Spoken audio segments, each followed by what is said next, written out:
ഗോവിന്ദനാമസങ്കീർത്തനം. ഗോവിന്ദ ഗോവിന്ദ. ഹരശങ്കര ശിവശങ്കര ദുരിതങ്കള ശിവനെ, ഹരിദാസ്യമൊടനിശം മമ വളരാൻ വഴി വരണേ. മരണേ മമ ഗുരുമന്ദിരരമണേ മതിവരണേ. തരണേ മമ ഹരിതൻ മൃദുചരണേ രതിശിവനേ. ഇനിയിങ്ങനെ ജനനി ജനജഠരേ അധിവാസം, പനിമാമലമകൾ തൻ വരവെറുതേ അരുളരുതേ. മുരളീരവതരളീകൃത നവവല്ലഭ വനിത, വരമണ്ഡല പരിമണ്ഡിത ഗുരുമന്ദിരപതിയായി കലരുന്നൊരു നല്ല ജീവിതം ഇവനേ കുകശിവനേ. മലർസായക മധുസൂദന മധുസൂദന ദയിത, മരണാർണവതരണ പ്ലവമരുണാംബുജ സുഭഗം. ചരണം തിരുജവസൽപുരവരത്തെ മമ ശരണം. കരുണാകരമയിനി കൃപ കലരാതെ കഴിച്ചാൽ വരുമോ തരമഗജാവര ഹരിതൻ പദമണയാൻ. അജനാരദ സുരനായകർപ്പണിയും തിരുവടിയും, സജലാംബുദ സുഭഗം തിരുവുടലും തിരുമുടിയും. മധുരാധരസുധയും തൊടുകുറിയും കുറുനിരയും, മധുമാധുരി പൊഴിയും ഭവമൊഴിയും തിരുമൊഴിയും. വിധുസുന്ദരമുഖവും ദയവഴിയും തിരുമിഴിയും, വിധുശേഖര വിളയാടണം അനിശം മമ കരളിൽ. കദളീ ഗിരിധരണി സുരഭണിതം ബഹുഫലദം, മുരളീധര ചരണാംബുജരദിതം കൃണുതദിദം. ഹരശങ്കര ശിവശങ്കര ദുരിതം കളശിവനേ, ഹരിദാസ്യമൊടനിശം മമ വളരാൻ വഴി വരണേ. സർവത്ര ഗോവിന്ദനാമസങ്കീർത്തനം. ഗോവിന്ദ ഗോവിന്ദ. പീതാംബരം കരവിരാജിത ചക്രശംഖകൗമോദകീ സരസിജം, കരുണാസമുദ്രം രാധാസഹായം അതിസുന്ദരമന്ദഹാസം. വാതാലയേശമനിശം ഹൃദി ഭാവയാമി. മൂകം കരോതി വാചാലം പങ്കും ലംഘയതേ ഗിരിം. യൽകൃപാതമഹം വന്ദേ വാസുദേവം പരം ഗുരും.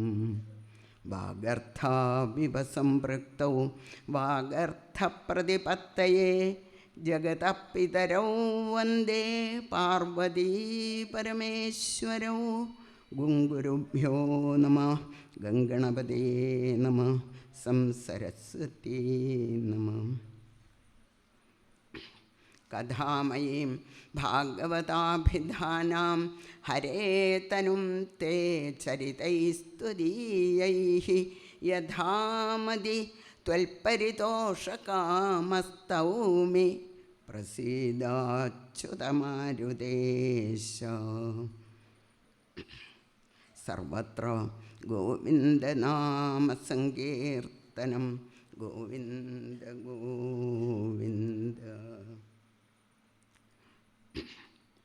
ശ്രീകൃഷ്ണ ഭഗവാന്റെ ശ്രീമൽ ഭാഗവതം കഥകൾ, അതാണ് അമൃത് പൊഴിക്കുന്നതായ ഭവമൊഴിയും തിരുമിഴിയും തിരുമൊഴിയും എന്നാണ്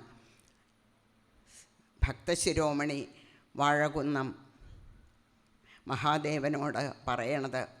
അങ്ങനെയുള്ളതായിട്ടുള്ള ഭഗവാന്റെ വാക്കുകൾ, ഭഗവാന്റെ അതിമനോഹരമായിട്ടുള്ള രൂപം, അതൊക്കെ എപ്പോഴും ഞങ്ങളുടെ ഹൃദയത്തിൽ അങ്ങനെ തെളിഞ്ഞുകൊണ്ട് കാണാറാവണേ, കേൾക്കാറാവണേ എന്ന് പ്രാർത്ഥിക്കുകയാണ്. ആ ഗുരുനാഥൻ്റെ പിന്നിൽ നിന്നുകൊണ്ട് നമുക്കും ഈ മഹാദേവനോട് അത് തന്നെ പ്രാർത്ഥിക്കാം. അപ്പം നമ്മൾ കേട്ടുല്ലോ, ഭഗവാന്റെ ഉപദേശങ്ങൾ തുടർന്നുകൊണ്ടിരിക്കുകയാണ് ഇവിടെ. പക്ഷേ കുറച്ച് കഴിഞ്ഞ് പറയേണ്ടതായിട്ടുള്ള കഥാരംഗമാണ് ഇപ്പം പറയണത് എന്ന് മാത്രം. യാദവന്മാരുടെ നാശം, അതാണ് ഇതുവരെ നമ്മൾ കണ്ട മനോഹരമായിട്ടുള്ള ആ ഭാവം. എന്താണ്? ആട്ടുകട്ടിലിമ്മൽ അതിമനോഹരമായിട്ടുള്ള സ്വർണത്തിൻ്റെ ആ തൻ്റെ സ്വന്തം മുറിയിൽ ആ സ്വർണത്തിൻ്റെ ആട്ടുകട്ടിലിമ്മൽ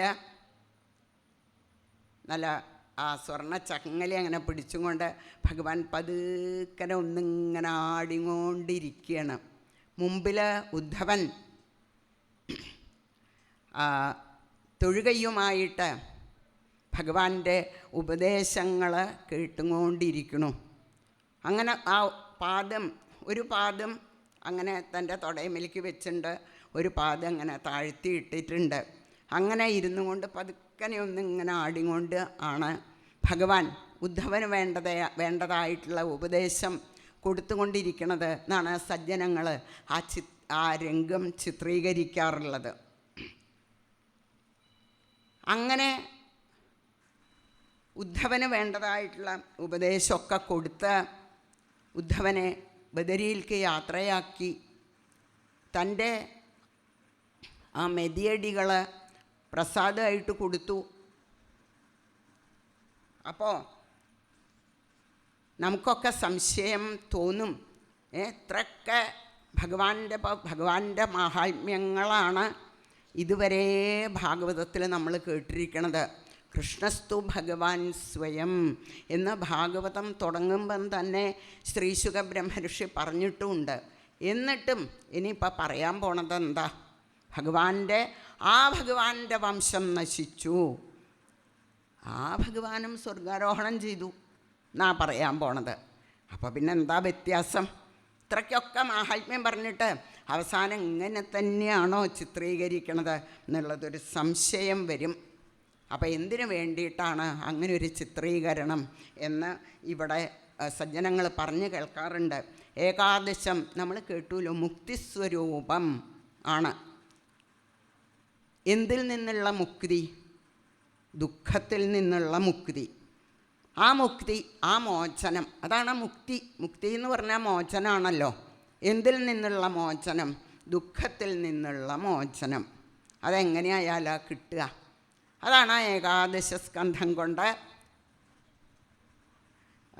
നാരദൻ്റെ ഉപദേശങ്ങളിൽ ഭഗവാന്റെ ഉപദേശങ്ങളിൽ കൂടിയിട്ടൊക്കെ നമുക്ക് വ്യക്തമാക്കി തരണത്. വളരെ മനോഹരമായിട്ട്, വളരെ ലളിതമായിട്ട് സജ്ജനങ്ങൾ പറയാറുണ്ട്, എന്താ ഭഗവത്ഗീതയും ഏകാദശത്തിലെ ഉദ്ധവനുള്ള ഉപദേശങ്ങളും തമ്മിലുള്ള വ്യത്യാസം? ഭഗവത്ഗീത കുറച്ച് കടുകട്ടിയ, പക്ഷേ ഏകാദശാവുമ്പോഴേക്ക് വളരെ ലളിതമായിട്ട് ലേശൊരു മ്ലാനതയോ ഒരു ദുഃഖമോ ഉദ്ധവൻ്റെ മുഖത്ത് തെളിയുമ്പോഴേക്ക് ഭഗവാൻ അത് താൻ പറഞ്ഞതിനെ വളരെ ലളിതാക്കും. ഇത്രയ്ക്കൊന്നും ബുദ്ധിമുട്ടില്ല ഉദ്ധവ എന്ന് പറഞ്ഞ് അത് വളരെ ലളിതാക്കി, ഒരു വിഷമവും ഇല്ല എന്നങ്ങോട്ട് തോന്നിക്കും. ഭഗവാൻ പറയണത് തൻ്റെ ജീവിതത്തിൽ നടപ്പിൽ വരുത്താൻ ഒരു വിഷമവും ഇല്ല എന്നങ്ങോട്ട് തോന്നിക്കും. അപ്പം തന്നെ നമ്മൾ കേട്ടില്ലേ ഭിക്ഷുഗീത. ധനത്തിനോടുള്ള മോഹം ആർക്കാ ഉപദേശിക്കാൻ പറ്റുക? ആർക്കാ ഉപേക്ഷിക്കാൻ പറ്റുക? ആർക്കും സാധിക്കില്ല. പക്ഷേ അതിനുള്ള വഴി ഭഗവാൻ അങ്ങോട്ട് തുറന്ന് വെച്ചപ്പോൾ ശരിയാട്ടോ എന്ന് നമുക്കൊക്കെ തോന്നണില്ലേ? അതാണ് ഭഗവാന്റെ ഉപദേശങ്ങളുടെ ഒരു ഗുണം. അങ്ങനെയുള്ള ഭഗവാന്റെ ആ വംശം നശിച്ചു എന്ന് പറയണത് എന്തിനു വേണ്ടിയിട്ടാണ്? അതൊരു തത്വം. അതാണ് ലോകത്തിൽ വന്നാൽ ഭഗവാന്റെ തന്നെ പല തരത്തിലുള്ള പ്രകൃതി നിയമങ്ങളുണ്ട്. അതൊക്കെ എല്ലാവർക്കും ബാധകമാണ്. മനുഷ്യർക്ക് എന്ന പോലെ ഭഗവാനും ആ നിയമങ്ങളെ സ്വയം സ്വീകരിച്ചു, അത്രയേ ഉള്ളൂ. കുറേ ആയാൽ ആർക്കായാലും പണ്ട് പറയണത് കേട്ടിട്ടില്ലേ, എങ്ങനെയാ മരിക്കാണ്ടിരിക്കുക എന്ന് ചോദിച്ചു എന്നാണ് ഒരു കഥ. പറഞ്ഞു മരിക്കാണ്ടിരിക്കാനുള്ള വഴിയൊക്കെ ഉണ്ട്. എന്താ വഴി? മരിക്കാണ്ടിരിക്കണമെങ്കിൽ ജനിക്കാണ്ടിരിക്കണം എന്ന് പറഞ്ഞു എന്ന് പറയാറുണ്ട്. അപ്പോൾ അതുപോലെയാണ്, ഭഗവാൻ ജനിച്ചിട്ടില്ല, എന്നാലല്ലേ സ്വർഗാരോഹണത്തിൻ്റെ ആവശ്യമുള്ളൂ. അതെനി പറഞ്ഞു വരും. പക്ഷേ സാധാരണക്കാർക്ക് ജനിച്ചാൽ മരിച്ചേ തീരൂ. ഉണ്ടാവുക, നിലനിൽക്കുക, നശിക്കുക എന്നുള്ള 3 തരത്തിലുള്ള ഭാവം ഈ ലോകത്തിൽ വന്നാൽ എല്ലാവർക്കും ബാധകമാണ് എന്നുള്ള ഭഗവാന്റെ നിയമം ഭഗവാൻ തന്നെ തെറ്റിച്ചാലോ? അത് പാടില്ലാത്തതല്ലേ. അതാണ് ഭഗവാൻ തന്നെ അതിനൊരു കാരണത്തെ ഉണ്ടാക്കി. സത്യസങ്കല്പ ഈശ്വര എന്നൊക്കെയാണ് പല കാരണങ്ങളും പറയുന്നുണ്ട്. അപ്പം നമുക്കൊക്കെ മനസ്സിന് ലേശൊരു വൈരാഗ്യം വരണം. അപ്പോഴേ ഉള്ളൂ നമ്മൾ അനുഭവിച്ചു കൊണ്ടിരിക്കുന്നത് ദുഃഖമാണ് ആദ്യം നമുക്ക് ബോധം വരണം. അപ്പോഴല്ലേ ദുഃഖത്തിൽ നിന്ന് മോചനം വേണ്ടൂ. എനിക്ക് സുഖമാണെന്ന് തോന്നിയാൽ പിന്നെ ആ സുഖത്തിൽ നിന്ന് ആർക്കെങ്കിലും മോചനം വേണോ? സജ്ജനങ്ങൾ പറയാറുണ്ട്, ഉപ്പിലിട്ടതിൽ പുഴു വരും. ആ പുഴുവിന് ആ ഉപ്പിലിട്ടതിൽ കിടക്കാൻ വല്ല വിഷമമുണ്ടോ? അത് പരമസുഖ. ഇതേമാതിരിയാണ് നമുക്കും ദുഃഖം അനുഭവിച്ച് എന്നല്ലെങ്കിൽ നാളെ സുഖാവും എന്നുള്ളൊരു പ്രതീക്ഷയിൽ ഇങ്ങനെ കഴിഞ്ഞു കൂടുകയാണ് നമ്മൾ. സുഖം മണ്ണിനെ നാഗമാക്കാൻ വേധാവു സൃഷ്ടിച്ച വിശിഷ്ട വസ്തു അതെങ്ങെന്നു തിരഞ്ഞു കഷ്ടമായുസ്സു പോക്കുന്നു വൃഥാവിൽ മർത്യൻ എന്നാണ്. അപ്പോൾ സുഖം എന്നുള്ളത് എവിടെയാ? അത് ഭഗവാനെ സേവിക്കുമ്പോൾ മാത്രമേ ഉള്ളൂ. ഭഗവാന്റെ അടുത്താണ് സുഖസ്വരൂപൻ ഭഗവാനാണ് എന്ന് നമുക്ക് മനസ്സിലാവണം. നമ്മളിപ്പോൾ ദുഃഖമാണ് അനുഭവിച്ചു കൊണ്ടിരിക്കുന്നത്. ഇനിയും നമ്മളെ കാത്തു നിൽക്കുന്നത് ഓരോ തരം ദുഃഖങ്ങളാണ് എന്നുള്ളൊരു ബോധം നമുക്ക് ഉണ്ടാവണം. ഭഗവാന്റെ വംശം തന്നെ നശിച്ചു, പിന്നെ നമുക്ക് ദുഃഖങ്ങൾ വരണേൽ, ഓരോ തരത്തിലുള്ള ദുഃഖങ്ങൾ വരണേൽ വല്ല അത്ഭുതമുണ്ടോ? ഒരു കാര്യം. പിന്നെ പല തരത്തിലുള്ള കാര്യങ്ങളെ കൊണ്ടാണ് ഭഗവാൻ തൻ്റെ വംശം നശിപ്പിച്ചത് എന്ന് പറഞ്ഞുകൊണ്ടാണ് ഏകാദശ സ്കന്ധം തുടങ്ങുമ്പം തന്നെ അതാണ് പറഞ്ഞിരിക്കുന്നത്. കൃത്വാദൈത്യവധം കൃഷ്ണ സരാമോ യദുഭിർവൃത ഭുവോവതാരയൽ ഭാരം ജവിഷ്ഠം ജനയൻ കലിം. എപ്പോഴും നാശത്തിന് മുമ്പിൽ ആരാണ്ടാവുക? കലിയാണ് ഉണ്ടാവുക. കലി എന്ന് പറഞ്ഞാൽ കലഹം. ഭൂഭാരം തീർക്കാൻ വേണ്ടിയിട്ടാണ് നമ്മൾ തന്നെ പാടാറില്ലേ? ഭൂമി തൻ ഭാരം കളവദീനായിട്ടു ഭൂമിയിൽ വന്നു പിറന്ന കൃഷ്ണ ഹരി. ഭൂമിയുടെ ഭാരം തീർക്കാൻ ഭഗവാൻ ഒരു അവതാരമൊന്നും വേണ്ട. പിന്നെന്തിനു വേണ്ട? എന്തിനു വേണ്ടിയിട്ടാണ് കൃഷ്ണാവതാരം? സജ്ജനങ്ങളെ ആനന്ദിപ്പിക്കാൻ വേണ്ടിയിട്ടാണ്. സജ്ജനങ്ങളോടുകൂടി ലീലയാടാൻ വേണ്ടിയിട്ടാണ്. അവരെ എത്ര ആനന്ദിപ്പിച്ചാലും ഭഗവാനും മതിയാവില്ല. അതിനു വേണ്ടിയിട്ടാണ് കൃഷ്ണാവതാരം. അപ്പോൾ ആദ്യം വൃന്ദാവനത്തിൽ അവരെ ആനന്ദത്തിൻ്റെ ആ കൊടുമുടിയിൽ എത്തിച്ചു. രാസലീല വരെയുള്ള തൻ്റെ ലീലകളിൽ കൂടിയിട്ട് ഓരോരുത്തരെയും എത്രയാ ഭഗവാൻ ആനന്ദിപ്പിച്ചിരിക്കണത് അല്ലേ? ഓരോ തരത്തിലും അത്ഭുതപ്പെടുത്തിയിരിക്കണത്. ആനന്ദവും അത്ഭുതവും ഈ 2 വികാരമേ ഉള്ളൂ ഗോപസ്ത്രീകൾക്കും ഭഗവാന്റെ അച്ഛനമ്മമാർക്കും ഗോപന്മാർക്കും ഒക്കെ എപ്പോഴും അതെ. അപ്പോൾ അതൊക്കെ കഴിഞ്ഞ് മധുരയിൽ ദ്വാരകയിൽ ഒക്കെ വന്നിട്ട് അവരോടുകൂടി ആ യാദവശ്രേഷ്ഠനായിട്ട് വാസുദേവകൃഷ്ണനായിട്ട് ഉള്ള ഭാവം ഭഗവാന്റെ ഭുവോവതാരയൽ ഭാരം ജവിഷ്ഠം ജനയൻ കലിം. ഭാരതയുദ്ധം കഴിഞ്ഞപ്പോൾ നമ്മളൊക്കെ എന്താ വിചാരിച്ചിരിക്കണത്? ഭാരതയുദ്ധം കഴിഞ്ഞപ്പോൾ ഒരുവിധം ഭൂമിയുടെ ഭാരമൊക്കെ തീർന്നു. അതിനു വേണ്ടിയിട്ട് ബലരാമൻ, അതേമാതിരി പ്രദ്യുമ്നൻ, അനിരുദ്ധൻ, അവരൊക്കെ എത്രയോ ദുഷ്ടന്മാരെ കൊന്നിട്ടുണ്ട് ഭാരതയുദ്ധത്തിന് മുമ്പ് ആയിട്ട്. അവരെ കൊണ്ട് കുറേ ദുഷ്ടന്മാരെ ഇല്ലാതാക്കി. പിന്നെ ഭാരതയുദ്ധം. അപ്പോൾ ആർക്കും മനസ്സിലാവൂല്ല ആരാ ഈ ഇവരെയൊക്കെ ദുഷ്ടന്മാരെ കൊല്ലണത് ആരാന്ന് ചോദിച്ചാൽ നമ്മളെന്താ പറയുക? ഒക്കെ ഭഗവാനാണെന്ന് നമ്മൾ പറയാറില്ലല്ലോ. എന്താ കാരണം? അതാണ് ഭഗവാന്റെ അഭിനയം, ആ മനുഷ്യനായിട്ടുള്ള അഭിനയം. അതിനു വേണ്ടിയിട്ടാണ് കൃഷ്ണാവതാരത്തിന് പുറപ്പെട്ടപ്പോൾ തന്നെ കരുതിയും കൊണ്ടാണ് പുറപ്പെട്ടിരിക്കുന്നത്. ഏട്ടനെ ആദ്യം പറഞ്ഞയച്ചു. അത് കഴിഞ്ഞ് ഒപ്പം അനീത്തിക്കുട്ടിയെ സഹായത്തിന് കൂട്ടി. അത് കഴിഞ്ഞിട്ടോ ദേവന്മാരോട് പറഞ്ഞു, ശരി നിങ്ങളും അവതരിച്ചോളൂ എന്ന്.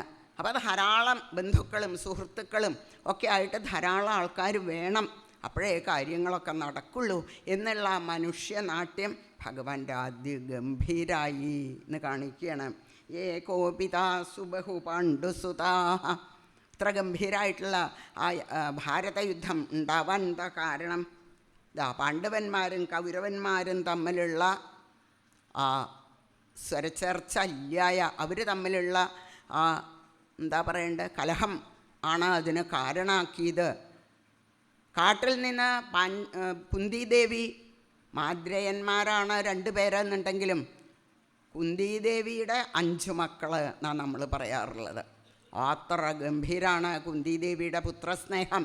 ആ 5 കുട്ടികളോടും കൂടി ഇവിടെ വന്ന മുതൽ തുടങ്ങിയിരിക്കണു നൂറ്റുപേരുടെ ഉപദ്രവം. കുട്ടിക്കാലത്ത് തന്നെ തുടങ്ങിയിരിക്കണു. അതങ്ങോട്ട് പരാകാഷ്ഠയിലെത്തി. ദുർദ്യൂതഹേളന കചഗ്രഹണാദിഭിസ്ഥാൻ അല്ലേ. കുറച്ച് വലുതായപ്പോൾ എന്തായി? അപ്പോൾ കുറച്ചും കൂടിയും ബുദ്ധി ഉറച്ചപ്പോൾ അവർക്ക് രാജ്യഭാരം കൊടുക്കില്ല. കാരണസ്ഥാനുണ്ട് ധർമ്മപുത്രരൊക്കെ. രാജാവാവേണ്ടത് ധർമ്മപുത്രരാ, കൊടുക്കില്ല എന്ന് ദുര്യോധനൻ ഉറപ്പിച്ചു. 99 പേരാ സഹായത്തിന് അനിയന്മാരായിട്ട്. പിന്നെ അമ്മാമൻ തുടങ്ങിയിട്ട് വേറെ കുറേ പേരൊക്കെ ഉണ്ടേനും സഹായത്തിന് കൂട്ടു നിൽക്കാൻ അച്ഛൻ. അമ്മയ്ക്കും മോശമൊന്നുമില്ല, പ്രത്യക്ഷമായിട്ട് പറയാറില്ല എന്നേയുള്ളൂ. ധർമാധങ്ങൾ അറിയായിയല്ല, പുത്രവാത്സല്യം. അതെവിടം വരെ എത്തി? ആ കള്ളച്ചൂത് എത്ര ജയിച്ചാലും ശകുനിയാണ് ജയിച്ചത്, ദുര്യോധനാണ് ജയിച്ചത്. ആദ്യം മുതൽ തുടങ്ങിയ അധർമ്മം. ഒരാൾക്ക് വേണ്ടി വേറൊരാൾ കളിക്കുക, ദുര്യോധനന് വേണ്ടി കളിക്കണത് ശകുനിയാണ്. നന്നായില്ലേ? അവിടെയും കളവ് ഉപയോഗിച്ച് കള്ളച്ചൂതായി.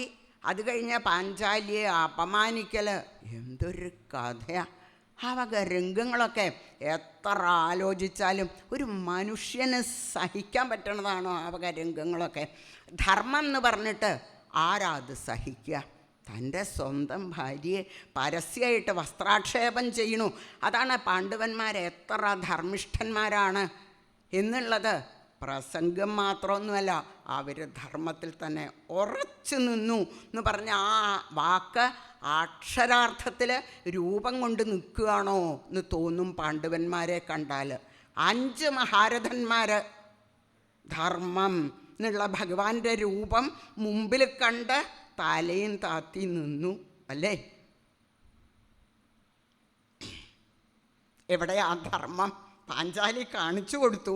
ഹാ കൃഷ്ണ, തൻ്റെ ഭർത്താക്കന്മാർ ധർമ്മത്തിൻ്റെ മുമ്പിൽ തല കുനിച്ചിട്ടുണ്ടെങ്കിൽ അത് വേറെ ആരുടെയും മുമ്പിലല്ല, അത് വേറെയല്ല. ധർമ്മം തലയിൽ കാക്കും എന്ന് പറയുന്നുണ്ടെങ്കിൽ ഇതാ കണ്ടോളൂ എന്ന് പറയണ മാതിരിയാണ് പാഞ്ചാലി. ഹാ കൃഷ്ണ, തൻ്റെ ധർമ്മത്തിനൊരു രൂപമുണ്ട് എന്നാണ് പാഞ്ചാലി കാണിച്ചു തന്നത്. എന്താ ആ രൂപം? പീലിത്തിരുമുടി ചാർത്തി, ഗോപിക്കുറി തൊട്ട്, നല്ല മഞ്ഞ പട്ടുടുത്ത് വനമാലയായിട്ട് ഓടി വരും എൻ്റെ ധർമ്മം ഞാൻ വിളിച്ചാൽ എന്ന് പാഞ്ചാലി കാണിച്ചു തന്നില്ലേ. അതാണ് പാഞ്ചാലി. ഇതൊക്കെ ഒരു വശം. പക്ഷേ ഇതിലധികം വലിയൊരു ദുഃഖം അനുഭവിക്കാനുണ്ടോ? അതാണ്. അതുകൊണ്ട് എന്തായി? അവർ തമ്മിൽ അധർമ്മം എത്ര കൊടികുത്തി വാണാലും അത് നശിക്കുക തന്നെ ചെയ്യും എന്ന് വ്യക്തമാക്കി. ധർമ്മത്തിന് അല്പം തോൽവിയോ ദുഃഖമോ ഒക്കെ വന്നാലും ധർമ്മിഷ്ഠർ തന്നെ ധർമ്മിഷ്ഠർ മാത്രമേ ജയിക്കുള്ളൂ എന്ന് ഭഗവാൻ വ്യക്തമാക്കിയില്ലേ ഭാരതയുദ്ധത്തിൽ കൂടിയിട്ട്. അതാണ് ആ പാണ്ഡവന്മാർക്ക് വേണ്ടിയിട്ട് കൃത്വാ നിമിത്തമിതരേതരതസ്സമേതാൻ ഹത്വാ നൃപന്നിരഹരൽ ക്ഷിതിഭാരമീശ. എന്താ ഭഗവാന്റെ ലീലകളുടെ ആ ഗാംഭീര്യം! ഏത് ഭാഗത്ത് കൂടി നോക്കിയാലും മനോഹരാണോ? മനോഹരം. അതാണ് ഭട്ടതിരിപ്പാട് അതിന് പലതരം വാക്കുകൾ കൊടുത്തു എന്നേ ഉള്ളൂ. എത്രൈലോക്യമഹീയസോപി മഹിതം സമ്മോഹനം മോഹനാൽ കാന്തം കാന്തിനിധാനതോപി മധുരം മാധുര്യധുര്യാദപി സൗന്ദര്യോത്തരതോപി സുന്ദരതരം തുദ്രൂപമാശ്ചര്യതോപ്യാശ്ചര്യം ഭുവനേ ന കസ്യ കുതുകം പുഷ്ണാതി വിഷ്ണു വിഭോ. അതാണ് ഏത് വലിയ വെറുതെയാണോ കുന്തിദേവി എനിക്ക് ആപത്ത് തരൂ എന്ന് പ്രാർത്ഥിച്ചിരിക്കണത്?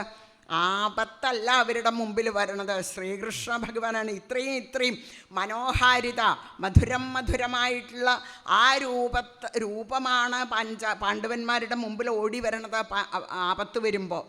ആപത്തിൻ്റെ മുമ്പിൽ അങ്ങനെയുള്ള ആപത്താണെങ്കിൽ ഞങ്ങൾക്ക് ആപത്ത് മതി എന്ന് പറയാറായി. അതാണ് ഭക്തി. എന്താ ഭക്തി? അതാണ് പറഞ്ഞു തരണത് ഭാഗവതം നമുക്ക്. ആ വിശ്വാസം, ആ ഒരുറപ്പ് അതാണ് ഉണ്ടാവേണ്ടത് എന്ന് കാണിക്കണു. എന്തായാലും അങ്ങനെയുള്ള ആ വക കാരണങ്ങൾ വെച്ച് അവർ തമ്മിൽ കലഹം ഉണ്ടാക്കിയിട്ട് ഭാരതയുദ്ധം. ഏട്ടന് ഏത് ഭാഗത്താണ് ചേരേണ്ട സംശയമായി. ഭഗവാൻ പറഞ്ഞു ഞാൻ പാണ്ഡവന്മാരുടെ ഭാഗത്താണ്. അപ്പോൾ പാണ്ഡവന്മാരുടെ ഭാഗത്ത് ചേരാതെ വയ്യ ബലരാമന്. ശിഷ്യനെ ഉപേക്ഷിക്കാനും പറ്റില്ല. എന്നിട്ടാണല്ലോ തീർത്ഥയാത്രയായിട്ട് പോയത്. ഭഗവാനോ ആ പാർത്ഥസാരഥിയായിട്ട് ആ രംഗത്ത് പ്രവേശം ചെയ്ത കഥ അങ്ങനെയാണല്ലോ. ഹത്വാ നൃപാൻ നിരഹരൽ, ആ ഭാരതയുദ്ധത്തിൽ കൂടി ഭൂമിയുടെ ഭാരം തീർത്തു.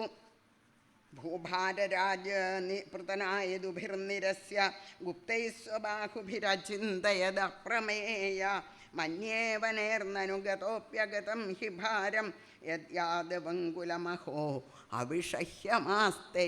അതാണ് ഭഗവാൻ. ഭൂമിയുടെ ഭാരതയുദ്ധമൊക്കെ കഴിഞ്ഞു, ദ്വാരകയിൽ വന്നങ്ങനെ സ്വസ്ഥമായിട്ടിരിക്കുക. അപ്പോൾ ഭഗവാൻ എന്താ ചിന്തിക്കണത്? ഭൂമിയുടെ ഭാരമൊക്കെ തീർന്നു, തൻ്റെ ഉത്തരവാദിത്വമൊക്കെ കഴിഞ്ഞു, അവതാര പ്രയോജനമായി എന്നാണോ? അല്ല, പിന്നെയോ യാദവങ്കുലമഹോ അവിഷഹ്യമാസ്തേ എന്നാണ്. യാദവന്മാരെ അങ്ങനെ തഴച്ച് വളർന്നിരിക്കുക. അവരുടെ അടുത്ത് ആർക്കും അവരോട് അടുക്കാൻ പറ്റില്ല. അത്ര എല്ലാം കൊണ്ടും ഭഗവാന്റെ വംശമല്ലേ. അപ്പോൾ ഭഗവാൻ വളർത്തുന്നതായിട്ടുള്ള യാദവന്മാർ സൽഗുണങ്ങളെ കൊണ്ട് ഇനിയിപ്പോൾ പറയും. എല്ലാവിധ സൽഗുണങ്ങളും അവർക്ക് ഉണ്ട്. അതേമാതിരിയാണ് ശക്തി. 10,000 ആനയുടെ ശക്തിയാണ് എന്നാണ് പറയണത്. ഓരോരുത്തർക്കേ ആർക്കാ അവരെ ഇല്ലായ്മ ചെയ്യാൻ പറ്റുക? എന്തിനാ അവരെ ഇല്ലായ്മ ചെയ്യണതെന്നാണെങ്കിൽ കുറച്ച് കഴിഞ്ഞാൽ, ഭഗവാന്റെ സ്വർഗാരോഹണം കഴിഞ്ഞാൽ, അവരഹങ്കരിച്ചാൽ ആരാ അവരെ നേരെയാക്കുക? ആരാ അവരെ ഇല്ലായ്മ ചെയ്യുക? ആർക്കും സാധിക്കില്ല. എന്നുള്ളത് കൊണ്ട് എന്താ വേണ്ടത്? ആലോചിച്ചു ഭഗവാൻ. അപ്പോഴാണ് അതിനൊരു വഴി കണ്ടത്. വേറൊരാൾക്ക് യാദവന്മാരെ ഇല്ലായ്മ ചെയ്യാൻ പറ്റില്ല, അവർ തമ്മിൽ തന്നെ അങ്ങോട്ട് ആയിക്കോട്ടെ. ഇതാണ് ഭഗവാന്റെ സൂത്രം. നൈവാന്യത പരിഭവോസ്യ ഭവേൽ കഥഞ്ചിൽ. അവർക്കൊരു പരിഭവം ഉണ്ടാക്കാൻ ഇന്ന് ലോകത്തിൽ ഒരാൾക്ക് സാധിക്കില്ല എന്ന് ഭഗവാൻ അറിയാം. കാരണം മത്സംശ്രയസ്യ. അതാണ്. എന്താ അവരോട് ആർക്കും അടുക്കാൻ പറ്റാത്തത്? അവരൊക്കെ ഭഗവാനെ ആശ്രയിച്ച് വളർന്നവരാണ്. അതുകൊണ്ട് അവർക്കൊരു ദുഃഖം ഉണ്ടാക്കാൻ ആർക്കും സാധിക്കില്ല. അതുകൊണ്ട് അവർ തമ്മിൽ തല്ലി നശിച്ചോട്ടെ എന്ന് അതിനു വേണ്ടിയിട്ട് ഏവം വ്യവസിതോ രാജൻ സത്യസങ്കൽപ്പ ഈശ്വര. ഭഗവാൻ സത്യസങ്കല്പനാണല്ലോ. ഒന്നങ്ങനെ സങ്കല്പിക്കേ വേണ്ടൂ, അതപ്പോൾ അവിടെ സംഭവിച്ചിരിക്കും. അതാണ്. അപ്പം അതിനുള്ള കാരണം ഉണ്ടായി. ആദ്യം തന്നെ കാരണം എടുത്തു വെച്ചിട്ടുണ്ട്. ഭാരതയുദ്ധം കഴിഞ്ഞപ്പോൾ തന്നെ ഗാന്ധാരിക്കൊരു മോഹം. അല്ല, ഇങ്ങനെയുള്ള മോഹം അമ്മമാർക്ക് ഉണ്ടാവുമോന്നും അറിയില്ല. അതുവരെ കണ്ണു മിഴിച്ച് തൻ്റെ പുത്രന്മാരെ ഒന്നും കണ്ടിട്ടില്ല. ആ ഗാന്ധാരിക്ക് അവരൊക്കെ മരിച്ചു കിടക്കുമ്പോഴാണ് ഒന്ന് കാണണമെന്ന് തോന്നിയത്. അങ്ങനെ തോന്നുമോ അറിയില്ല. എന്തായാലും കഥ അങ്ങനെയാണല്ലോ. ഭഗവാൻ പറഞ്ഞു ഞാൻ കൊണ്ടുപോകാമല്ലോ. എന്തിനാ ഭഗവാൻ കൊണ്ടുപോയത്? ശാപം, അല്ലെങ്കിൽ ഗാന്ധാരിയുടെ ശാപം പാണ്ഡവന്മാർക്കാണ് വരിക. അതിൽ നിന്ന് അവരെ രക്ഷിക്കാൻ പോരാ, തനിക്ക് അത്യാവശ്യമാണ്, എന്നാൽ അങ്ങോട്ട് പോന്നോട്ടെ എന്ന് വിചാരിച്ചു ഭഗവാൻ. കൃഷ്ണ, ഇതുപോലെ കൃഷ്ണൻ്റെ വംശവും തമ്മ് തല്ലി നശിക്കും. വളരെ നന്നായി എന്ന് പറയാറായി ഭഗവാന്. പോരാ, അതിന് ശക്തി കൂട്ടാൻ നമ്മളാവുന്ന ഒരു കാരണമാക്കി എടുത്തിട്ടേ ഇല്ല. എന്താ യാദവവംശം എങ്ങനെയാണ് നശിച്ചത്? ബ്രാഹ്മണ ശാപം എന്നല്ലേ പറയാറുള്ളൂ. അപ്പം അതിന് പാകത്തിനാണ് പിന്നെ സത്യസങ്കൽപ്പ ഈശ്വര. അതാണ്. അല്ലാണ്ട് ഗോവിന്ദ ഭുജഗുപ്തായാം ദ്വാരവത്യം കുരുദ്വഹ. എന്താ ഭഗവാന്റെ കൈകൾക്കുള്ളിൽ നല്ല സുരക്ഷയാണ് ദ്വാരവതിക്ക്, ദ്വാരകയ്ക്ക്. അവിടേക്ക് ഒരു ശാപം കയറി വരുമെന്ന് വിചാരിക്കണ്ടോ? കുറച്ച് മഹർഷിമാർ വന്ന് ശപിച്ചാൽ ഇല്ല. പിന്നെ എന്താ? സത്യസങ്കൽപ്പ ഈശ്വര. ഭഗവാൻ സങ്കല്പിച്ചു, അപ്പം പിന്നെ അത് സത്യമാവാണ്ട് പറ്റില്ല. അതാണ് ഭഗവാൻ സങ്കല്പിക്കുകയേ വേണ്ടൂ. കാരണമൊക്കെ പിന്നെ എല്ലാവർക്കും ഒരു നിമിത്തം, അതൊക്കെ എല്ലാവർക്കും വേണ്ടി ഉണ്ടാക്കുന്നതാണ്. ഉലകു സൃഷ്ടിച്ചും ഭരിച്ചും സംഹരിച്ചിളകുന്ന ചില്ലിയുകള ഭംഗിയും. നല്ല എഴുത്തച്ഛൻ പറഞ്ഞിരിക്കണത്. ആ പുരികക്കൊടി ഒന്നങ്ങനെ ചലിച്ചോ എന്നൊരു സംശയം ഉണ്ടായാൽ മതി. സത്യസങ്കൽപ്പ ഈശ്വര. ഭഗവാൻ സങ്കല്പിച്ചത് നടക്കുകയായി. രാമായണത്തിൽ പറയണില്ലേ, സമുദ്രത്തിൻ്റെ അടുത്ത് വന്നപ്പോൾ തൻ്റെ സീത ഈ സമുദ്രത്തിൻ്റെ അപ്പുറത്ത് ലങ്കയിലാണോ എന്ന് വിചാരിച്ചിട്ട് ആ ലങ്കയിലേക്ക് ഒന്നങ്ങനെ നോക്കിയപ്പോൾ ആ പുരികക്കൊടി ലേശമൊന്ന് വളഞ്ഞു എന്നാണ്. അപ്പോഴേക്ക് സേതുബന്ധനം കഴിഞ്ഞു എന്നാണ് ശ്രീ ശുഖബ്രഹ്മർഷി വർണ്ണിച്ചിരിക്കുന്നത്. ഇത്ര എളുപ്പത്തിലാണ് കാര്യങ്ങളൊക്കെ നടക്കണത്. അങ്ങനെ ആവുമ്പോൾ പിന്നെ യാദവവംശം നശിക്കാൻ എന്താ വല്ല വിഷമമുണ്ടോ? ശാപവ്യാജേന. അതൊക്കെ ഒരു സൂത്രം. എന്തൊക്കെ സൂത്രം അങ്ങനെ ഭഗവാന്റെ കയ്യിൽ. കുട്ടിക്കാലം മുതലേ യശോദമ്മയുടെ അടുത്ത് എന്തൊക്കെ സൂത്ര കാണിച്ചിരിക്കുന്നത്. ഇത് അങ്ങറ്റോളം ഭാഗവതത്തിൽ കാണാം.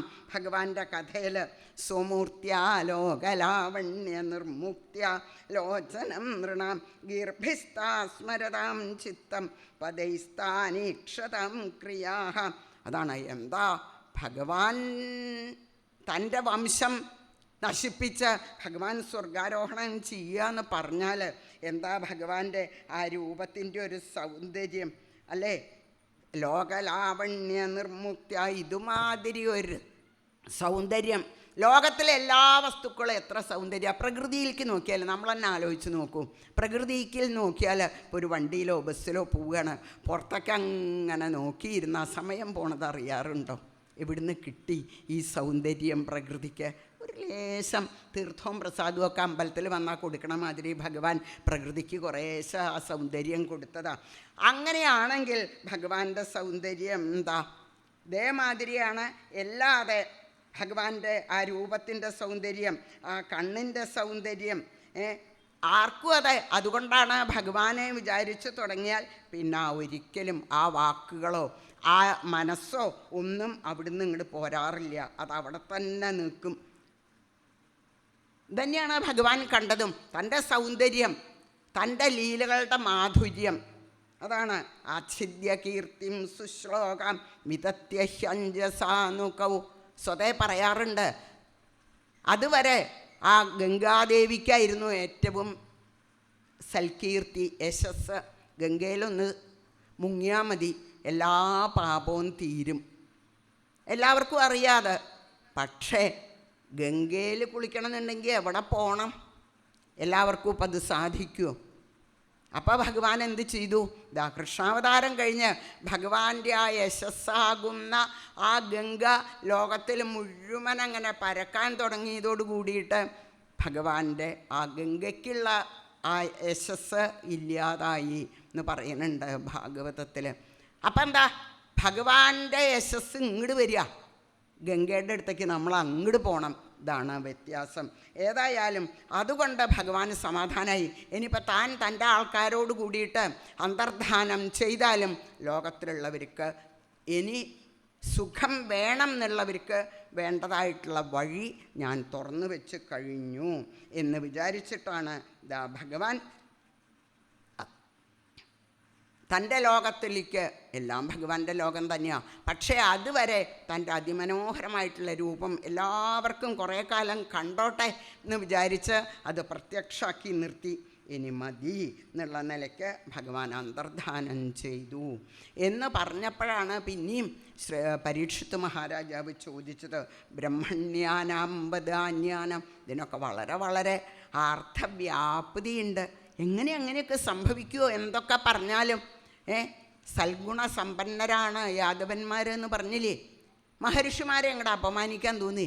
അവരൊക്കെ എത്ര ബ്രാഹ്മണ ഭക്തന്മാരാ, അങ്ങനെയുള്ള നല്ല അറിവുള്ളവർ, അങ്ങനെ എല്ലാ ഗുണങ്ങളും തികഞ്ഞതായിട്ടുള്ള അവർക്ക് എന്താ അതിനുള്ളൊരു നിമിത്തം ഉണ്ടായത് എന്ന് ചോദിച്ചപ്പോഴാണ് അതിനുള്ള കാരണങ്ങളൊക്കെ പറഞ്ഞത്. ബിഭ്രദ്വപുസ്സകല സുന്ദര സന്നിവേശം കർമാചരൻ ഭുവി സുമംഗളമാപ്തകാമ ആസ്ഥായ ധാമരമമാണ ഉദാരകീർത്തി സംഹർത്തുമൈച്ഛതകുലം സ്ഥിതകൃത്യശേഷ.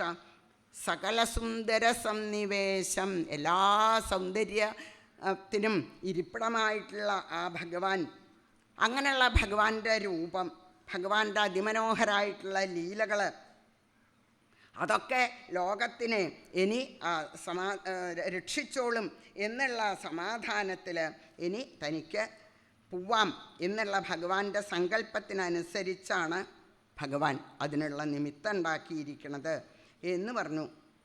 എല്ലാവിധ സമാധാനങ്ങളും യാദവന്മാർക്കുണ്ട്. പക്ഷേ ശാപം വന്നതോടു കൂടിയിട്ട് അതൊക്കെ ഇല്ലാണ്ടായി. എങ്ങനെയാണത്? ഒരു ദിവസം മഹർഷിമാർ പലപ്പോഴും ഭഗവാനെ കാണാൻ വരണതാണ്. ഒരിക്കൽ വന്നാൽ അവരെ കൊണ്ട് ലോകത്തിന് വേണ്ട സമാധാനത്തിനും പുണ്യത്തിനും വേണ്ടതായിട്ടുള്ള എല്ലാ കർമ്മങ്ങളും ചെയ്യിപ്പിക്കണു ഭഗവാൻ. അതാണ് ഒരു ഗൃഹസ്ഥാശ്രമി എങ്ങനെ വേണം എന്നുള്ള ആ ധർമ്മമൊക്കെ ഭഗവാൻ അനുഷ്ഠിച്ച് കാണിക്കുകയാണ്. മഹാത്മാക്കൾ വന്നാൽ അവരെ വേണ്ട പോലെ ആദരിക്കുക, അവരെ കൊണ്ട് നല്ല നല്ല കർമ്മങ്ങളൊക്കെ ചെയ്യിക്കുക. അങ്ങനെ വേണം. കാരണം ലോകാസമസ്ത സുഖിനോ ഭവന്തു എന്നാണല്ലോ പറയുക. അങ്ങനെയുള്ള അവർക്ക് പിണ്ടാരകം എന്നുള്ള തീർത്ഥസ്നാനത്തിന് പോകണം എന്ന് വന്നപ്പോൾ തൻ്റെ കുട്ടികളെ ഒപ്പം പറഞ്ഞയച്ചു. അതാണ് അവിടെ വെച്ചിട്ടാണ് അവർക്ക് ഒരു തമാശ. അത്രയ്ക്ക് ചെറിയ കുട്ടികളാണോ ഭഗവാൻ? അതാണ് ഭഗവാന്റെ സത്യസങ്കല്പ ഈശ്വര എന്ന് പറഞ്ഞാൽ. അതിനനുസരിച്ചൊക്കെ അവർക്ക് തോന്നി എന്നേ പറയാൻ പറ്റുള്ളൂ. സാമ്പനെ സ്ത്രീ വേഷം കെട്ടിച്ചു, മഹർഷിമാരോട് ചെന്ന് ചോദിച്ചു. അതുകൊണ്ട് എന്താ ചോദിച്ചത്? കിംസ്വിൽ സഞ്ജനയിഷ്യതി എന്നാണ് ചോദിച്ചത്.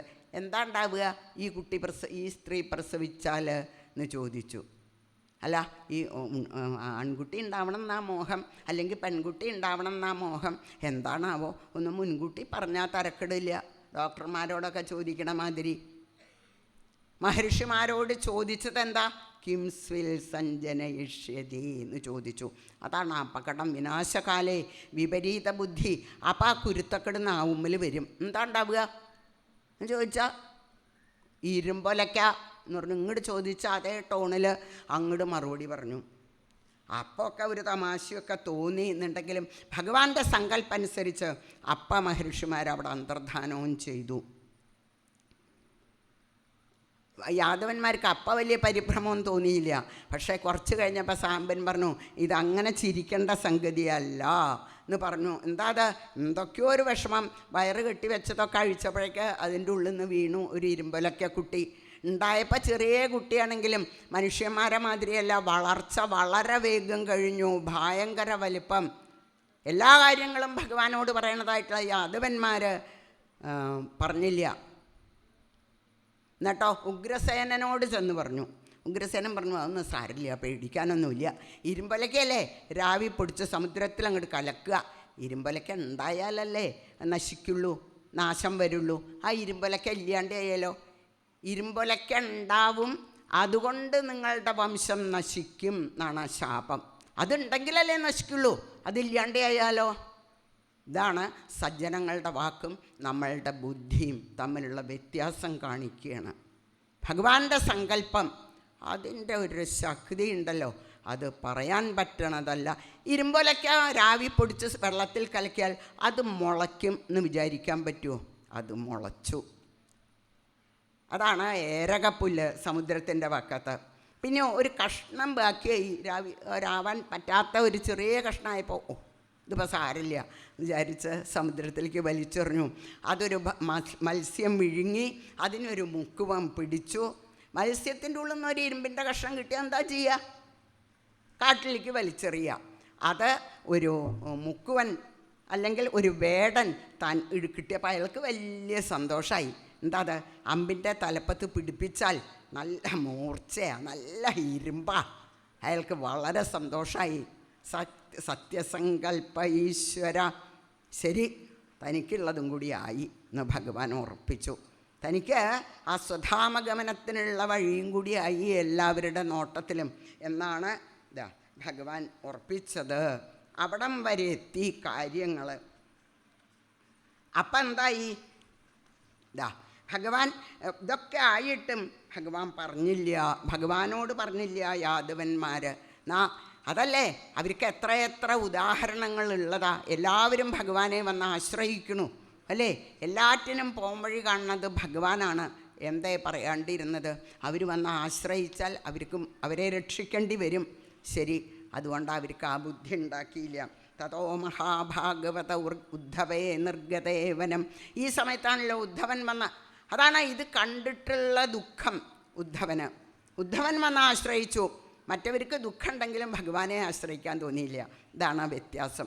ഭഗവാന്റെ സങ്കല്പം ഉണ്ടെങ്കിലേ നമുക്ക് ഭഗവാനെ ആശ്രയിക്കാൻ തോന്നുള്ളൂ.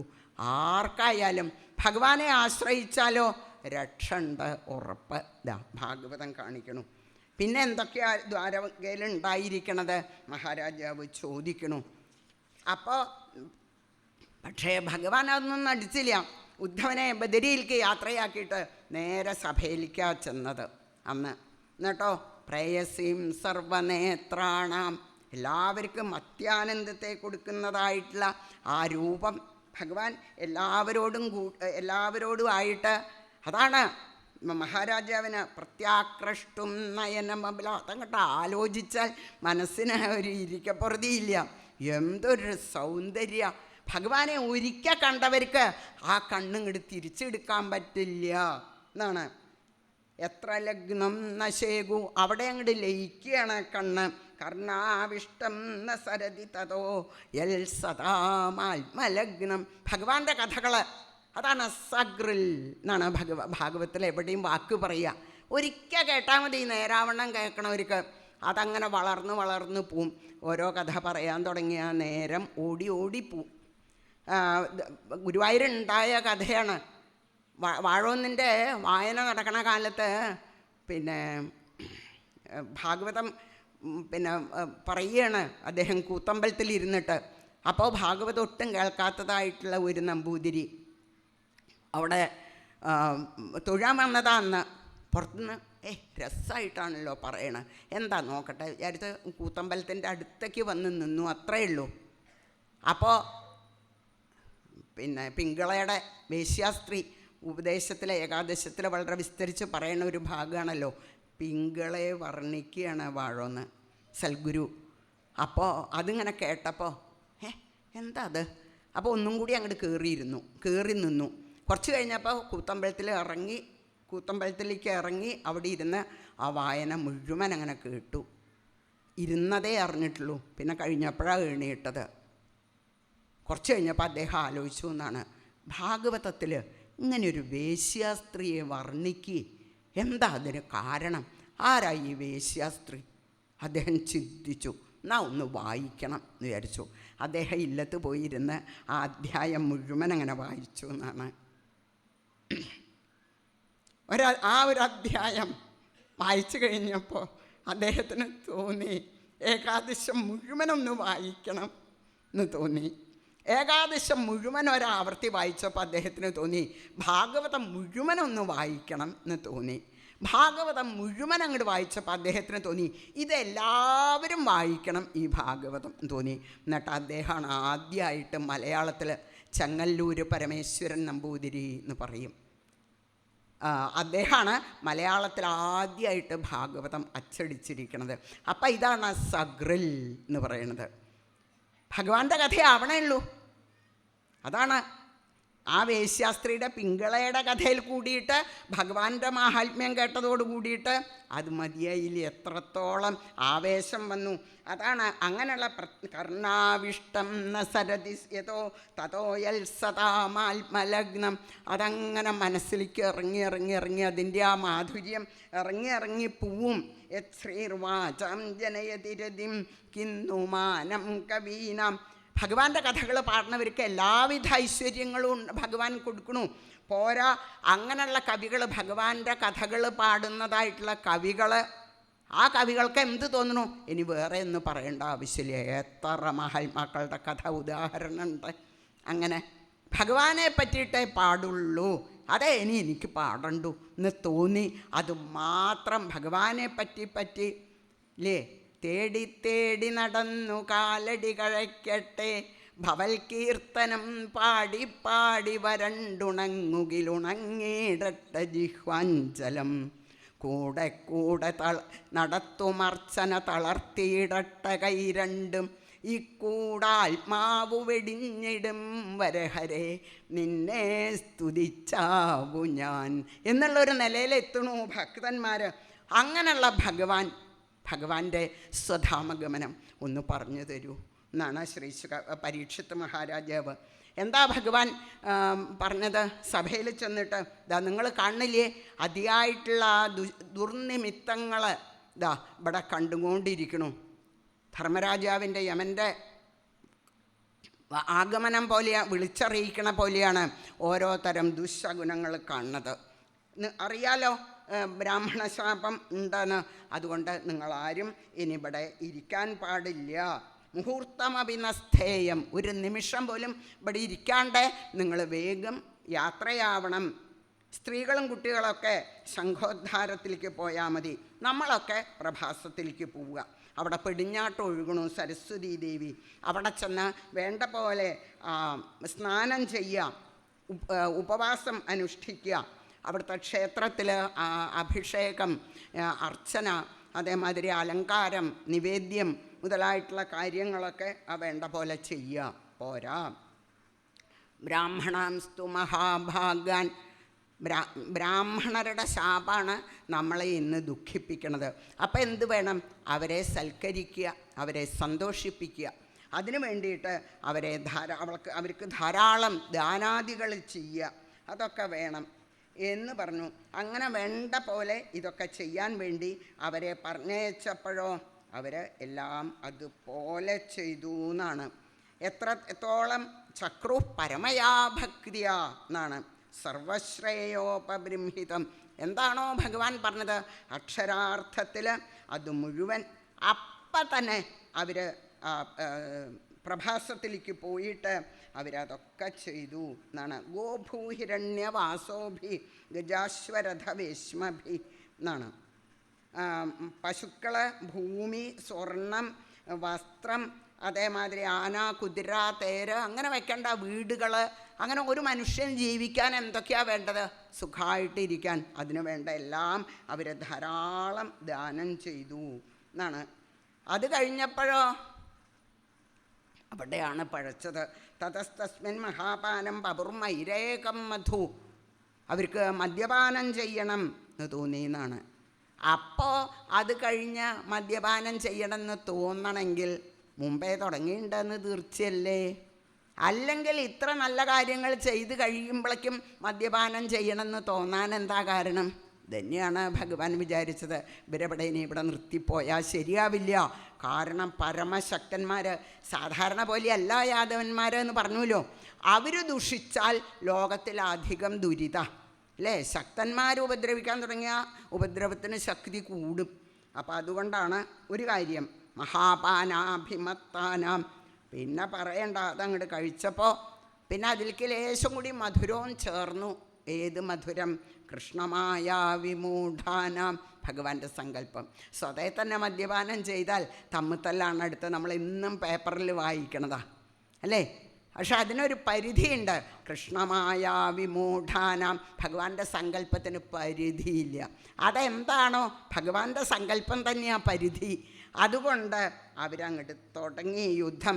ചതുരംഗ സൈന്യത്തോടു കൂടിയിട്ടാണ് അവർ പോയിരിക്കണത്. അതൊക്കെ ആയുധങ്ങളൊക്കെ ഉപയോഗിച്ച് അവരന്യോന്യം കാട്ടിലൊക്കെ വലിയ വലിയ കൊമ്പന്മാരങ്ങനെ ഇടിക്കണു, കൊമ്പുകളെ കൊണ്ട് യുദ്ധം ചെയ്യണില്ലേ അതുപോലെ. അങ്ങനെ യുദ്ധം ചെയ്യാൻ തുടങ്ങിയപ്പോഴോ ആരൊക്കെ തമ്മിലാ ചോദ്യമില്ല. അവിടെ അച്ഛനാണോ മകനാണോ ഏട്ടനാണോ അനിയനാണോ എന്നൊന്നും ചോദ്യമില്ല. പ്രദ്യുമ്ന സാംബൂയുധിരൂഢ മത്സരാവക്രൂര ഭോജാവനിരുദ്ധ സാത്യകി. അച്ഛൻ, മകൻ, ഏട്ടൻ, അനിയൻ, അമ്മാമൻ, മരുമകൻ, അങ്ങനെ വെക്കണ്ട, എല്ലാവരും തമ്മിൽ എത്ര മഹാഗംഭീരന്മാരുടെ പേരാ പറയണത്. അന്യോന്യമാസാദ്യം അദാന്ധകാരിത എന്ന് പ്രത്യേകം പറഞ്ഞു. എല്ലാവർക്കും ഒന്നേ ഉള്ളൂ, അയ്യോ ഇതെൻ്റെ ഏട്ടനല്ലേ ഇതെൻ്റെ അമ്മാമനല്ലേ എന്ന് തോന്നണതിന് പകരം മദാന്ധകാരിത എന്നാണ്. ഞാൻ അവൻ്റെ അമ്മാമനല്ലേ, അവൻ എന്നോട് യുദ്ധത്തിന് വരിക, എന്നാൽ ഇവനെ ശരിയാക്കിയിട്ട് ബാക്കി കാര്യം എന്നാണ് തോന്നണത് എന്നുണ്ടെങ്കിലോ സ്നേഹം എന്നുള്ളത് അങ്ങോട്ട് തീരെ ഇല്ലാണ്ടേ. ഇപ്പം തീരുമാനമായില്ലേ എന്തിനു വേണ്ടിയിട്ടാണ് നമുക്ക് സ്നേഹം ഭഗവാൻ തന്നിരിക്കണതെന്ന്.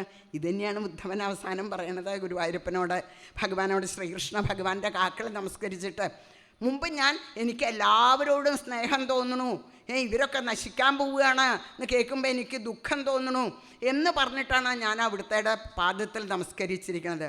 ഇപ്പം എനിക്ക് മനസ്സിലായി എന്തിനാ അവിടുന്ന് സ്നേഹം തന്നിരിക്കണത് എന്ന് മനസ്സിലായി. അത് നാശത്തിനുള്ളതല്ല, അഭിഷാങ്ങത്തെയും വാക്കത്തെയും ഒക്കെ എടുക്കണ പോലെ സ്നേഹം നശിക്കാനുള്ളതല്ല, എന്നത് ആനന്ദത്തിനുള്ളതാണ് സ്നേഹം എന്ന് എനിക്കിപ്പം മനസ്സിലായി. ആ സ്നേഹം ഇപ്പം ഇതാ തീരല്ലാണ്ടേ. ഭഗവാൻ അതൊക്കെ അങ്ങോട്ട് പിൻവലിച്ചു, അവർ തമ്മിലുള്ള സ്നേഹം. അതുകൊണ്ട് എന്തായി, ജഗ്നുർമുകുന്ദേന വിമോഹിതാഭൃശം. അതുവരെ എന്തായിരുന്നു സ്നേഹവും ബഹുമാനവും അന്യോന്യം, അത് ലവലേശം ഇല്ലാണ്ടായി. എല്ലാവരും പെട്ടു, ആരും അന്യോന്യം ഒന്നും തോന്നിയില്ല, ആർക്കും ഒരു സ്നേഹവും ഇല്ല, അതിലെല്ലാവരും പെട്ടു എന്നാണ്.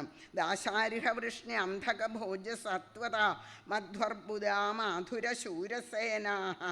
അന്ധകന്മാർ, ഭോജന്മാർ, സാത്വതന്മാർ, മധുക്കൾ, അർബുദന്മാർ, മധുരാശൂരസേനം അവിടെ ഉള്ളവർ, വിസർജനന്മാർ, കുകുരന്മാർ, കുന്തികൾ, എല്ലാവരും അന്ന് അവിടെ ഉണ്ടായിരുന്നു. ഭഗവാൻ പറഞ്ഞതല്ലേ പ്രഭാസത്തിൽ പോയിട്ട് കുളിച്ച് ദാനാദികൾ ചെയ്യാൻ, തീർത്ഥസ്നാനം ചെയ്ത് ദാനാദികൾ ചെയ്യാൻ. അപ്പം ചെയ്യണ്ടേ? എല്ലാവരും ആ വാക്കിനെ, ആ അരുളപ്പാടിനെ ബഹുമാനിച്ചിട്ടാണ് പോയത്. അതുകൊണ്ട് എന്തായി, എല്ലാവരും നശിക്കാൻ. പുത്ര അയുധ്യൻ പിതൃഭിർ ഭ്രാതൃഭിശ്ച.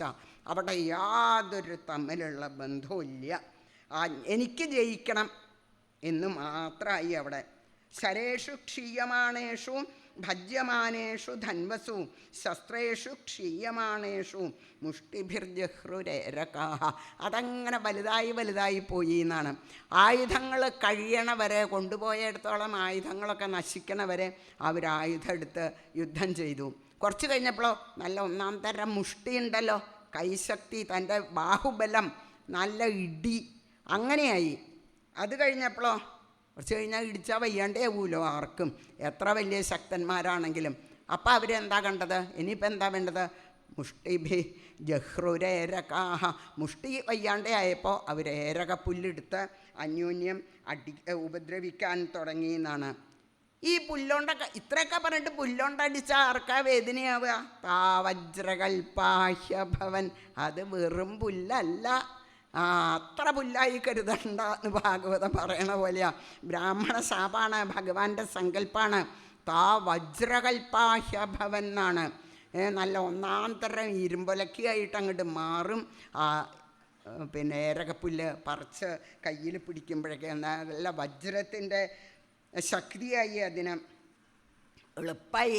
ഓരോ അടി കിട്ടിയാൽ എല്ലാവരും താഴെ വീഴില്ലേ അന്യോന്യം. ആരാന്നോ കണ്ടടിക്കാൻ തുടങ്ങിയാൽ ഇതൊക്കെ അങ്ങനെ കാണുകയാണ് ശ്രീകൃഷ്ണ ഭഗവാനും ബലരാമസ്വാമി. അവർ രണ്ടുപേരും മനസ്സിലായി. പ്രത്യനേകം മന്യമാന ബലഭദ്രം ച മോഹിതാ. എല്ലാം കൊണ്ടും അവർ മോഹിക്കപ്പെട്ട് കഴിഞ്ഞിരിക്കണു, അവരല്ലാണ്ടായി തീർന്നിരിക്കണു. ഇപ്പോൾ ഈ യുദ്ധം അല്ലാണ്ട് അങ്ങനെ അല്ലാണ്ട് സംഭവിക്കില്ല. ബലരാമനും ശ്രീകൃഷ്ണനും കൂടി അവരെ ആശ്വസിപ്പിക്കാൻ ചെന്നപ്പോഴോ അപ്പം അവരുടെ നേരെയും ചെന്നു എന്നാണ്. ഇങ്ങോട്ട് യുദ്ധം ചെയ്യാൻ അവർക്കൊരു വിഷമം ഉണ്ടായില്ല.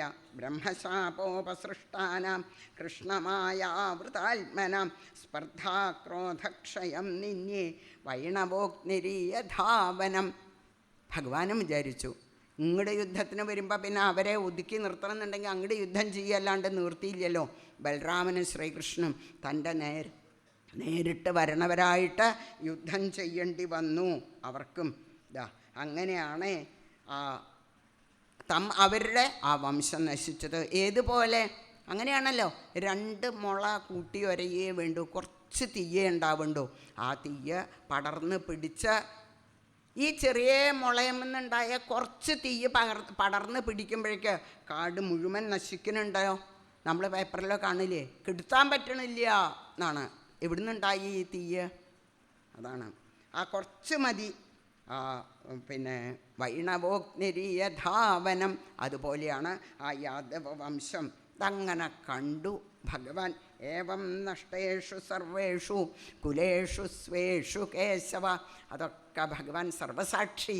അതങ്ങനെ കണ്ട സമയത്ത് ശരി, അവതാരിതോ ഭുവോ ഭാര ഇതിമേനെ. ഇപ്പോഴാണ് ആ ഭൂമിയുടെ ഭാരം തീർന്നത്. ഇതാണ് ഭഗവാൻ. ആ ഈശ്വരഭാവം എല്ലാ സമയത്തും ഭഗവാനിൽ പൂർണ്ണമായിരുന്നു എന്ന് ശ്രീശുക ബ്രഹ്മർഷി എന്തിനാണ് താൻ വന്നത്, എന്തൊക്കെയാണ് തൻ്റെ കർത്തവ്യങ്ങൾ എന്നുള്ളത് ഭഗവാൻ ഒരു സമയവും മറന്നിട്ടില്ല എന്ന് കാണിക്കുകയാണ്. ആ വേണ്ട സമയത്ത് അവരെ പോഷിപ്പിച്ച് വളർത്തി.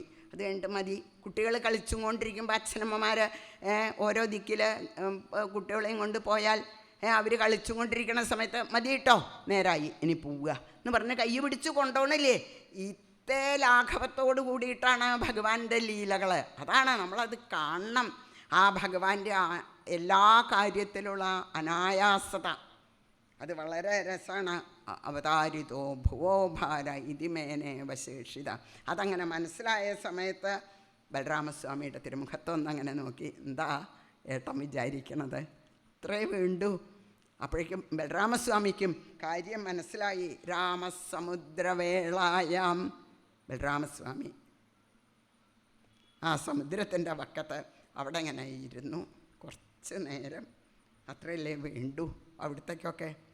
ആ ശരീരം ഉപേക്ഷിച്ച് ആദ്യം ബലരാമസ്വാമിയാണല്ലോ ഇങ്ങോട്ട് ഭൂമിയിലേക്ക് ഇറങ്ങി വന്നത്.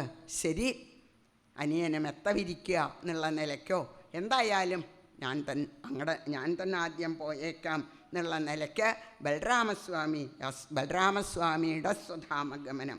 രാമനിര്യാണമാലോക്യ ഭഗവാൻ ദേവകീസുത നിഷസാദ ധരോപസ്ഥേ തൂഷ്ണീമാസാദ്യ പിപ്പലം. കുറച്ച് നേരം ഭഗവാൻ അങ്ങനെ നടന്നു.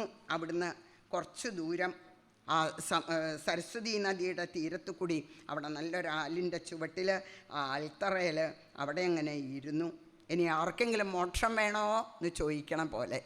അതാണ് താൻ വന്നപ്പോൾ തന്നെ തൻ്റെ അടുത്തേക്ക് വരുന്നവർക്കൊക്കെ മോക്ഷം വാരി വതറി കൊടുക്കുകയാണ് ഭഗവാൻ ചെയ്തിരിക്കണത്. ഇനി ആർക്കെങ്കിലും വേണോ എന്ന് ചോദിക്കണ പോലെയാണ്. കുറച്ച് നേരം എല്ലാവർക്കും തൻ്റെ അതിമനോഹരമായിട്ടുള്ള ആ രൂപം അവിടെ ഇങ്ങനെ പ്രത്യക്ഷമായി കാണിച്ചും കൊണ്ടാണ് ഭഗവാൻ അവിടെ ഇങ്ങനെ ഇരുന്നത് അല്ലേ. ഭക്തന്മാർക്കും കൂടി മോക്ഷം വേണമെന്ന് ചോദിക്കാൻ വിഷമമില്ല. പിന്നെ ഭഗവാൻ എന്താ വിഷമം? പൂന്താനം ചോദിച്ചു എന്ന് കേട്ടിട്ടില്ലേ?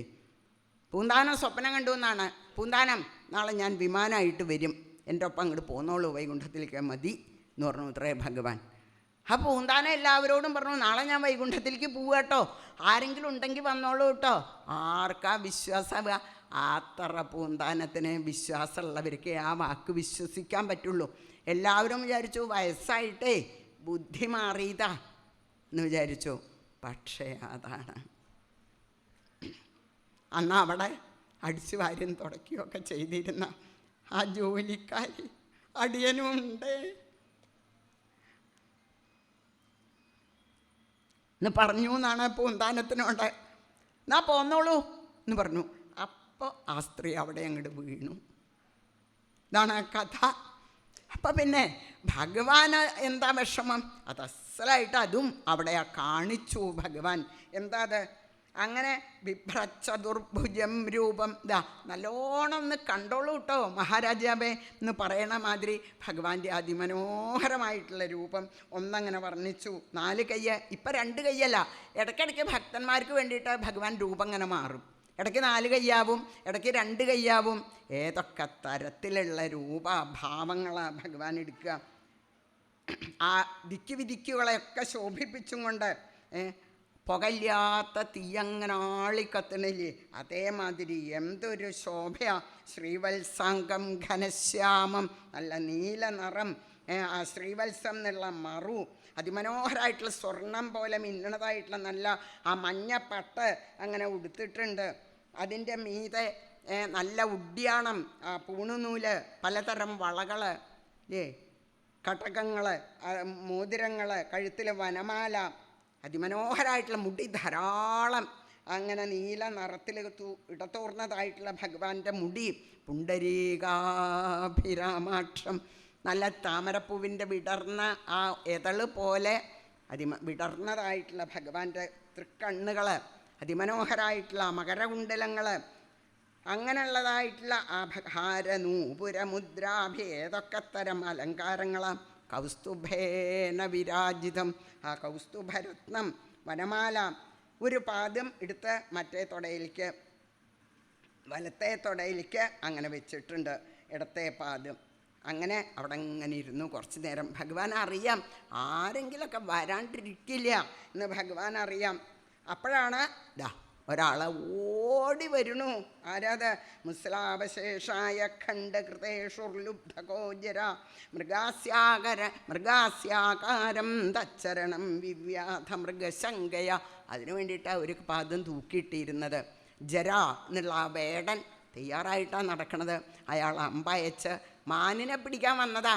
അപ്പോൾ ഭഗവാന്റെ ആ അതിമനോഹരമായിട്ടുള്ള രൂപം അങ്ങനെ കണ്ടപ്പോൾ ചതുർഭുജം തം പുരുഷം ദൃഷ്ട, ഭഗവാന്റെ രൂപം അങ്ങനെ കണ്ടപ്പോൾ ദുഃഖത്തോട് കൂടിയിട്ട് അങ്ങനെ വീണു.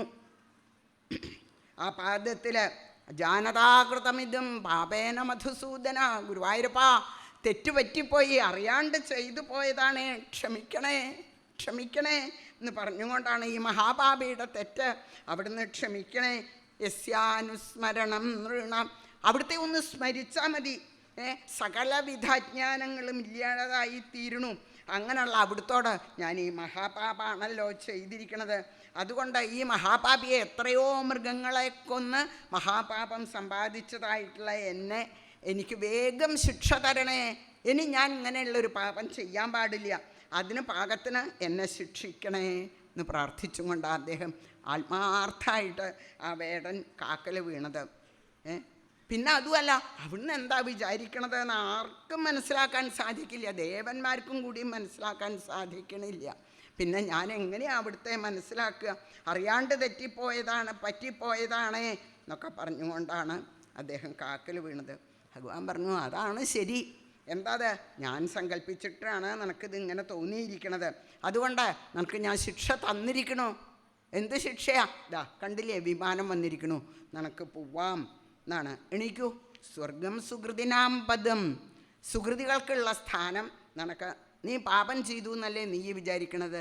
നീ പാപമല്ല ചെയ്തത്. അതാണ് ഭഗവാൻ എന്ത് പറയണു അത് ചെയ്യലാണ് ധർമ്മം. ഇല്ലേ? നമ്മളൊക്കെ കുറ്റം പറയാറുണ്ട്, ധർമ്മപുത്രൻ കളവ് പറഞ്ഞില്ലേ എന്ന് ചോദിക്കാറുണ്ട്. ഭഗവാൻ എന്ത് പറയണു അത് ചെയ്യലാണ് ഭക്തന്മാർക്ക് വലുത്. അതാണ് ഇതെൻ്റെ സങ്കല്പമാണ്. അതുകൊണ്ട് നിനക്ക് സ്വർഗം സുഹൃതിനാം പദം, നിനക്ക് ഞാൻ സ്വർഗം തന്നിരിക്കണു. അതാണ് അവിടെയൊക്കെ കാണാൻ പ്രത്യേകത, ഭഗവാന്റെ ആ വാക്കിൻ്റെ പ്രത്യേകത. എന്താ അത്? സ്വതേ നിയമം എന്താ? ശരീരം കളത്രം സുതം ബന്ധുവർഗം വയസ്യം ധനം സത്മഭൃത്യം ഭുവഞ്ച സമസ്തം പരിത്യജ്യ. ഒക്കെ ഉപേക്ഷിച്ചാലേ മരിച്ചു പോകുമ്പോൾ എല്ലാം ഉപേക്ഷിച്ച് പോകണതാണ്. എങ്ങോട്ട് പോവുകയാണെങ്കിലും, നരകത്തിലേക്കാണെങ്കിലും സ്വർഗത്തിലേക്കാണെങ്കിലും എങ്ങോട്ടാണെങ്കിലും ഇതൊന്നും കൊണ്ടുപോകാൻ പറ്റില്ല എന്നാണ് സ്വതവേ നിയമം. പക്ഷേ നോക്കൂ, വേടൻ, ആ വേടൻ്റെ ശരീരത്തോടു കൂടി ഭഗവാൻ പറഞ്ഞു നീ സ്വർഗത്തിലേക്ക് പോയിക്കോളൂ എന്ന്. അങ്ങനെ അദ്ദേഹം വേഗം ഭഗവാനെ 3 പ്രദക്ഷിണം വെച്ച് നമസ്കരിച്ച് പോയി. അപ്പോഴാണ് വേറൊരാൾ വരണത്. ആരാത്? ഭഗവാന്റെ സാരഥി ദാരുകൻ. ദാരുകൻ ഭഗവാനെ കാണാതെ, ദാരുകൻ്റെ ദുഃഖം പറയാനുണ്ടോ? വായും തുളസികാമോദമാഘ്രായ, ഭഗവാന്റെ തൃക്കഴുത്തിലെ ആ തുളസി മാലയുടെ സുഗന്ധം ആഘ്രാണിച്ച് വന്ന് പാദത്തിൽ വീണ് എനിക്കൊരു സമാധാനവും കിട്ടണില്ലല്ലോ എന്ന് പറഞ്ഞുകൊണ്ടാണ് അപശ്യതസ്ത്വച്ചരണാംബുജം പ്രഭോ, എനിക്ക് ഇരുട്ടത്ത് പെട്ട പോലെയാണ് എനിക്ക് തോന്നണത്, രക്ഷിക്കണേ എന്ന് പറഞ്ഞുകൊണ്ട് അദ്ദേഹം വീണ് നമസ്കരിച്ചപ്പോൾ അതിൻ്റെ പ്രാധാന്യം മനസ്സിലായി. ആ തേര് ആയുധങ്ങൾ, ഭഗവാന്റെ തേര് ആയുധങ്ങൾ അതൊക്കെ ഉയർന്നു പോണതായിട്ടുള്ള അത്ഭുതം. പിന്നെ താമസം ഉണ്ടായില്ല അദ്ദേഹത്തിന്. ഒരേ ഒരു വാക്കേ വേണ്ടി വന്നുള്ളൂ. എന്താ അത്? അങ്ങ് പോയിട്ട് സുഖമായിട്ട് എന്നെ സേവിച്ചും കൊണ്ട് ജീവിതം ചെയ്തോളൂ. തൊന്തും അധർമ്മമാസ്ഥായ എന്നേ പറയേണ്ടി വന്നുള്ളൂ. ജ്ഞാനനിഷ്ഠ, ജ്ഞാനത്തെ സ്വീകരിച്ച് വേണ്ട പോലെ ജീവിക്കൂ, ഇത്രേ വേണ്ടൂ. ഇതൊക്കെ എൻ്റെ മായയാണെന്ന് വിചാരിക്കേ വേണ്ടൂ, വേറെ ഒന്നും വേണ്ട എന്ന് പറഞ്ഞ് ഇരിക്കണതായിട്ടുള്ള ഭഗവാനെ, ഭഗവാന്റെ സ്വർഗാരോഹണം കാണാൻ ദേവന്മാർ മോഹിച്ചങ്ങനെ നിൽക്കുമ്പോൾ എല്ലാവരും പുഷ്പവൃഷ്ടി, സ്തുതിഗീതങ്ങൾ ഒക്കെ ആലപിച്ച് നിൽക്കുന്ന സമയത്താണ് എല്ലാവരെയും നോക്കി ഭഗവാൻ തൻ്റെ അതിമനോഹരമായിട്ടുള്ള കണ്ണുകൾ അടച്ചു. പിന്നെ ആരും ഭഗവാനെ അവിടെ കണ്ടില്ല. എല്ലാവരും വിചാരിച്ചു തൻ്റെ ലോകങ്ങളിലേക്ക് വരും, അനുഗ്രഹിക്കും എന്ന്. പക്ഷേ ഭഗവാനെ ആർക്കും മനസ്സിലാക്കാൻ സാധിച്ചില്ല എങ്ങടാ പോയത്. അതാണ് ഭഗവാൻ. ആ അത്ഭുതം, ആ വിസ്മയം അവർ പാടി പുകഴ്ത്തിക്കൊണ്ട് ഭഗവാനെ വീണ് നമസ്കരിച്ചും കൊണ്ടാണ് കുറച്ചു കാലം ഭക്തന്മാർ കണ്ടോട്ടെ തന്നെ പ്രത്യക്ഷ കണ്ണുകളിൽ കൂടിയിട്ട് എന്ന് വിചാരിച്ച് കാണിച്ചു കൊടുത്തു. അത് കഴിഞ്ഞ് ഭഗവാൻ തൻ്റെ രൂപം അങ്ങോട്ട് മറച്ചു. പ്രത്യേകം പറയുന്നുണ്ട്, ഭഗവാൻ രൂപം അദഗ്ധ്വാ എന്ന് പറയുന്നുണ്ട്. സാധാരണ അങ്ങനെയാണ്, ദഹിപ്പിക്കും. ഇപ്പം ശ്രീരാമനൊക്കെ വെള്ളത്തിലേക്ക് ഇറങ്ങി പോവുകയാണല്ലോ ചെയ്തത്. ശ്രീകൃഷ്ണ ഭഗവാൻ അത് ചെയ്തിട്ടില്ല. ആര് വിളിച്ചാലും വരാൻ തയ്യാറായിട്ടാണ് ഭഗവാൻ ഇപ്പോഴും ഇരിക്കണത് എന്നുള്ള സമാധാനം നമുക്കൊക്കെ തന്നുകൊണ്ട് ഗുരുവായൂരപ്പ അവിടുത്തെ പാദത്തിൽ കുറച്ച് വാക്കുകൾ തുളസിപ്പൂ പോലെ സമർപ്പിച്ചുകൊണ്ട് ഭഗവാന്റെ ഭക്തിക്ക് വേണ്ടി പ്രാർത്ഥിച്ചുകൊണ്ട്, മഹാദേവ സർവത്ര ഗോവിന്ദ നാമ സങ്കീർത്തനം, ഗോവിന്ദ ഗോവിന്ദ.